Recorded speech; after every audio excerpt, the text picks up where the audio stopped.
On July 18th, 1912, 8 minutes of terror tore its way down the Seven Troughs Canyon, showing no mercy, leaving nothing but destruction in its wake and headed straight for the unsuspecting town of Mazuma. Let's see how this day started. This day was just like any other of Mazuma's days. The popular Nevada mining town hummed with activity. At the post office, Postmistress Maud Edna Riddell chatted with her friend Mrs. McLean, who ran the general store with her husband Alex. Mr. Preston, he was working in his fancy $13,000 hotel. And the Mazuma streets were filled with the usual businesses. We are out here at the town site of what was Mazuma. Now, Mazuma was a big town here in the Seven Troughs region.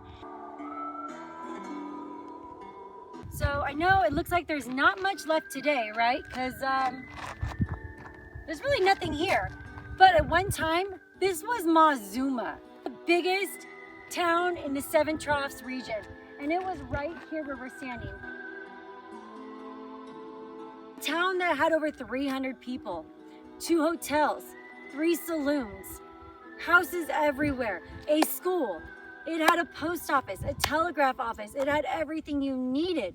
This picturesque little oasis in the desert got its start back in 1906 when gold was discovered in the Seven Troughs Canyon. The glamorous days of '49 have come to life again in the rolling hills of northwestern Nevada.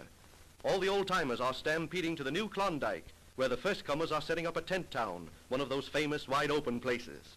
The boys have revived another quaint western habit, outdoor drinking at the first bar. What they use for refreshment is a mystery. It's not rabbit's milk, and there's no water within 45 miles. Which brought about 5,000 men to the area. Gold! Gold! We want gold!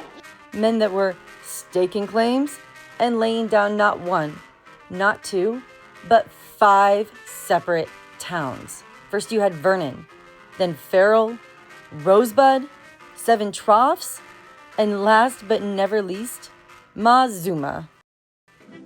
Unlike those other rougher camps that grew by chance, Mazuma was deliberate and built at the mouth of the Seven Troughs Canyon in the center of a triangle of mills. This strategic location made Mazuma the premier spot in the region. And almost overnight, the up-and-coming town was flooded with businesses, miners, and families. This town attracted even the most prominent of Nevadans, such as former Senators George Nixon and Richard Kerman. Yeah, you heard that right. Who both came to Mazuma for the sole purpose of starting the Bank of Mazuma. But what truly made this town special were not its 1, but 2 water reservoirs and a $25,000 pipeline that was built to haul water from Wild Horse Canyon to each and every house. Indeed, the people that lived in Mazuma lived well, and they were proud and invested in their town. They organized school districts, brought in a telephone exchange, started a newspaper, and boasted a $13,000 hotel. However, the main business in town was the mining business. And mining business was big business. So on July 18th, 1912, it was just business as usual. Around 4:45 in the evening, the men were just getting off work. The women were cooking dinner, watching the children play in the yards. 10-year-old Perry Gillespie asked his mom if he could go play with the Kehoe kids, whose house was on the river just down the hill. Mrs. Kehoe was cooking dinner while watching her kids play from her kitchen window and tending to her baby. Mr. Kehoe was about to get off work at the Darby Mill. As the black clouds rolled in, John Trenchard steps into the door of his Mazuma hardware store and remarked to his wife that it looked like rain.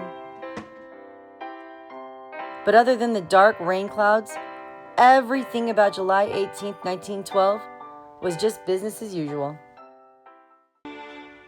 Back up at the Seven Troughs mine, Way up on the hill, mining engineers Benton and Callenbo stood in Callenbo's office. Benton, staring at the window, his gaze was affixed on the storm clouds overhead, when suddenly an earth-shattering crash shook the entire mining office.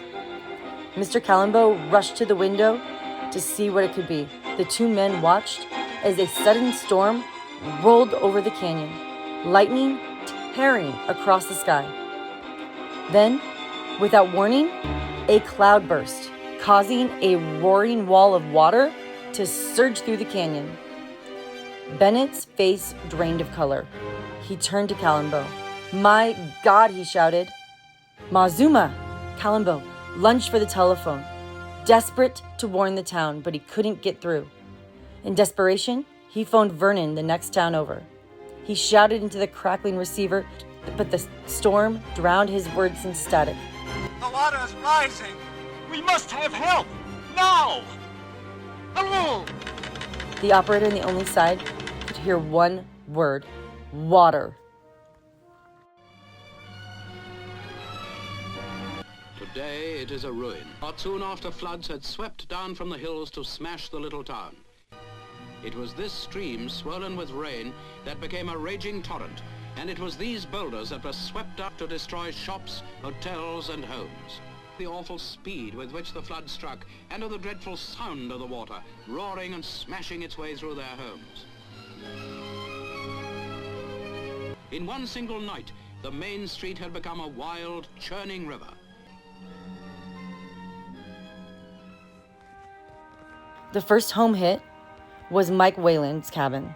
He was just walking in the door and was able to get himself and his husky to safety when he looked back and saw Mrs. Kehoe holding her newborn baby Ronald. She had just stepped out the front door to tell the kids to come inside from the storm. As the water hit the Kehoe house, tearing it board for board and sweeping the children into the torrent. Mr. and Mrs. Gillespie helplessly watched from their home on the hill as their little boy Perry was taken by a wall of water. Mike Whalen jumped into the floodwaters as he saw baby Ronald torn from his mother's hands. He and the baby would perish. Fred Preston, owner of the Preston Hotel, watched helplessly from his second-story window as the flood raged through the town, collapsing the post office, instantly killing postmistress Maud Riddell and Mrs. McLean. John Trenchard and his wife were caught in their hardware store as the flood picked it up and smashed it 3 miles away. As the flood subsided, the sheer magnitude of the devastation was apparent. The only building left standing was Fred Preston's hotel. And night was falling in quick as survivors began to search through the rubble for their loved ones. None more despondent than William Kehoe, who had escaped the flood. Stumbling and frantic, he made his way towards the place where his home once stood. Nothing. No building. No trace of his family. He began a search that wouldn't end for 5 days, calling out the name of his wife and 4 little boys. Help was slow to reach Mazuma. The city is underwater. We must have boats. We need food. Rush doctors. We need blankets. The power lines are out. We're completely cut off. Hours had gone by before word finally reached Vernon and then Lovelock. The help wagons tried to push across the flats, but washouts slowed their progress, which left rescue teams struggling to find missing people, searching by candlelight in the dark. It wasn't until 5 a.m. that they found John Trenchard, terribly injured, 2 miles from where his hardware store had been. His wife, even 1 mile further, with pieces of the smashed door piled up and around her. Remarkably, still alive. Although no story is sadder than that of William Kehoe, who after 5 days of tirelessly searching, discovered the bodies of 3 of his little boys. His wife, Mrs. Kehoe, was found barely alive, but in her grief and weakened state, she ended up succumbing to her injuries a mere 3 days later. He was granted one miracle when it was discovered that 8-year-old Louis Kehoe had miraculously been rescued from the flood. As Fred Preston watched from his second-story hotel window as the crest went by, he reached out and grabbed little Louis and pulled him to safety. All in all, 9 people died in the flood. Many more were badly injured. Property losses were a staggering $150,000, a huge sum for the time. Any hope of rebuilding fell to the wayside after a second devastating flood hit the already obliterated town just 3 weeks later. Efforts to rebuild were abandoned. Mazuma was gone. Today, there's only a cemetery. A stark reminder of the Mazuma tragedy remains.